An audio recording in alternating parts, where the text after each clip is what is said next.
मकर संक्रांतीच्या तुम्हाला व तुमच्या परिवाराला खूप खूप शुभेच्छा मैत्रिणींनो. तिळगुळ घ्या, गोड गोड बोला आणि अशाच गोड गोड कमेंट्स मला करत जा आणि तुमचा आशीर्वाद माझ्या पाठीशी राहू द्या. आणि आजच्या दिवसाची सुरुवात ही एक छोटीशी रांगोळी काढून आणि देवपूजा करून झालेली आहे. आणि आपली जी सुगड पूजन आहे ते दुपारी, त्याचा मुहूर्त दुपारचा 3चा होता, त्यामुळे ही पूजा दुपारी केली. जशी आमच्या गावाकडे पूजा केली जाते त्या पद्धतीनेच मी पूजा केलेली आहे.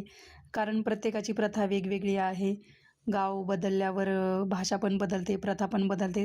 तर जशी आमच्या गावाकडे आहे त्याप्रमाणे केलेली आहे पूजा. आणि गावाकडे अजून एक प्रथा आहे, विठ्ठल रुक्मिणीच्या मंदिरात जाऊन वाण दिलं जातं आणि तुळशीला पण वाण दिलं जातं.